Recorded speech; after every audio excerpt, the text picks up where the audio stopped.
Populism is one of the very, very small number of things that Kansas can boast about having given the world. They made it up in the year 1891. It was meant to describe supporters of a sort of radical left-wing third-party movement, a sort of coalition between farmers and workers, industrial union members, and various other reform groups of the period. It's the last great third-party movement in American history. In 1890, they came out of nowhere to sort of upset the local Republican Party. Kansas, in those days, as it is today, was a one-party Republican state.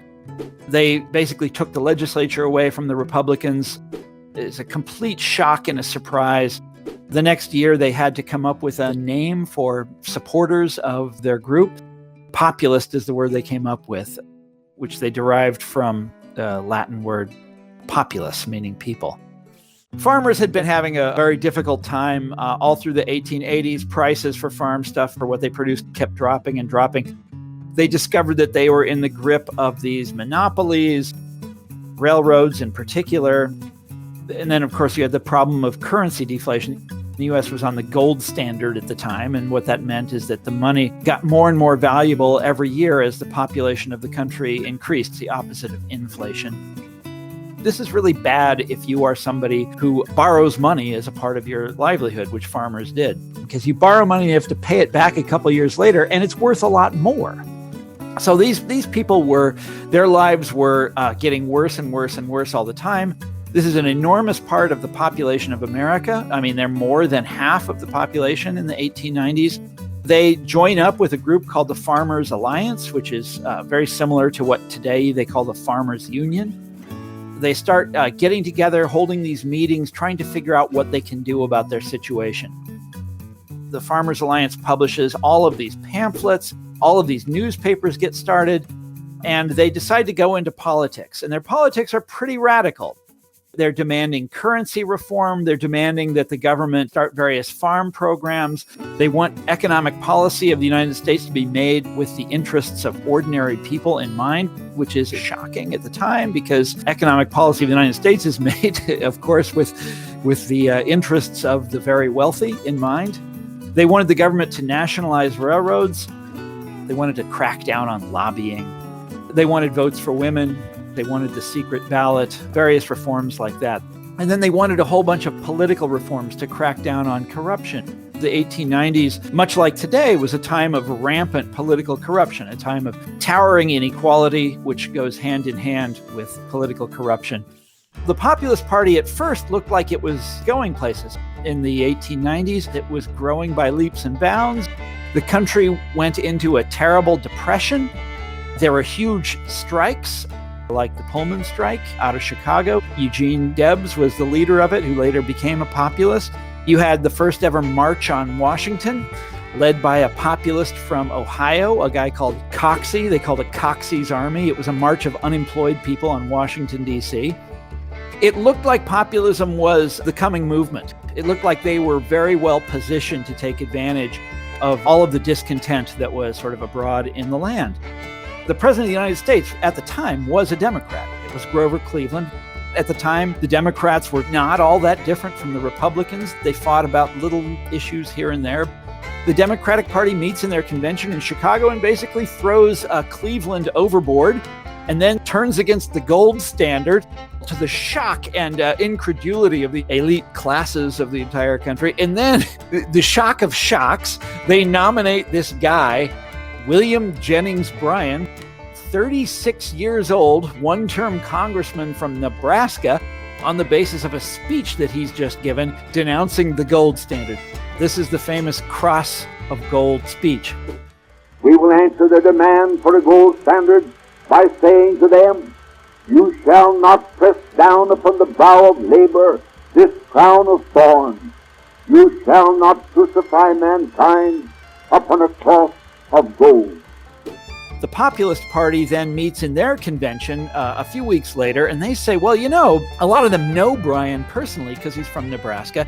He talks like a populist. He uses their sort of patented vocabulary. And he's with them on this one big issue of currency reform. He's denouncing the gold standard. They tell us that the great cities are in favor of the gold standard. We reply that the great cities rest upon our broad and fertile prairies. Burn down your cities and leave our farms, and your cities will spring up again as if by magic. And so they say, well, he's not with us on these other issues, but he is with them on this one big issue of the currency. Meeting in their convention, they decide that they're going to get on board the Bryan train, and they're going to endorse the Democratic candidate for the presidency. At first, it looks like Bryan is going to win. And he goes on the Whistle Stop tour. I think it's the first one ever. He's this kind of Lincoln character. He is a man of destiny. The entire upper class of America comes together in this great gathering of the tribes of the elite against Bryan. They come together against him in this unprecedented way. And when I say the elite, I mean academics, scholars, sociologists, lawyers, economists, of course, university presidents, society preachers come together with the tycoons, the millionaires, the railroad barons of the era. The newspapers have this unanimously anti-Bryan line. And then, of course, the Republican Party, which contrives to amass the greatest campaign treasury, basically of all time, if you adjust for not just for inflation, but also for as a percentage of GDP. They spend the most on a presidential campaign that has ever been spent. William McKinley is the nominee, but he's a cipher. The real power is a man called Mark Hanna, and Hanna is a proto-Karl Rove. They come together against Bryan, and they build a kind of stereotype against him to describe what is wrong with Bryan. And they say, well, Bryan is, he's mentally ill. He is anti-intellectual. He's talking about economics, and he knows nothing about economics. He has this crackpot theory. The gold standard is the pillar of the world economy. This is what holds up the whole edifice.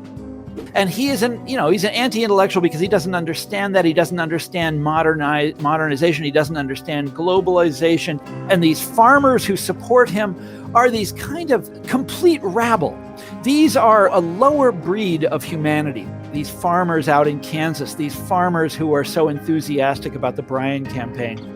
The whole campaign becomes this effort to keep the rabble in their place. This is a campaign between orthodoxy and correctness and the ruling class of America, the rightful hierarchs, the rightful elites of America, versus demagogues and the rabble who want to try to rise above their place. They crushed him in this amazing campaign of 1896. When Bryan goes down, populism goes down with him. 1897 is over, and they basically don't exist anymore. There's basically two legacies of populism. One is all the reforms that they proposed, and these reforms eventually came to pass.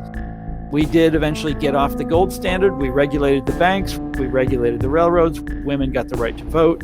Right down the list. They were very successful in that regard, but they were not successful as a third party. The other one is really interesting, and that's the anti-populist tradition. In the 1930s, you see this weird recurrence of the themes from 1896. This time mobilized against Franklin Roosevelt and the New Deal in 1936. The big money behind the Republican Party, in this case, the DuPont family, raises and spends an enormous amount of money on something called the American Liberty League, denouncing the New Deal, denouncing Roosevelt, using a lot of the exact same attack as in 1896. WPA. It stands for Works Progress Administration, but critics say it really means we poke along. The boondoggling, the shovel leaning, becomes the target for anti-administration wits. This time, it utterly goes down in flames, and Roosevelt wins re-election in one of the greatest triumphs in American history. This overwhelming landslide. Anti-populism not only can be beaten, but can be beaten rather easily because it's a despicable doctrine. As liberalism and the Democratic Party in America start to identify themselves with this kind of managerial philosophy, We have the Democratic Party actually turning their backs on the labor movement. Now we've got this point where they identify openly and overtly with the white-collar class, very affluent, suburbanized. You can see the light bulb go on in the head of someone like Richard Nixon or someone like Lee Atwater or Steve Bannon, right? They can see this happening and they're like, look at what the Democrats are giving up. Let's go out there and take it. The only way you're going to defeat these guys permanently is by recapturing the populist tradition. We are living in a world and a state of play in our governance where the party who is eager to help subsidize private jets somehow can't find the dollars and the cents to get people a $1,200 check. We are supposed to be here to work for everyday people. We are not supposed to be here to work for political donors or political favors or the powerful. We are here to serve the people who are most vulnerable all the way up to the top.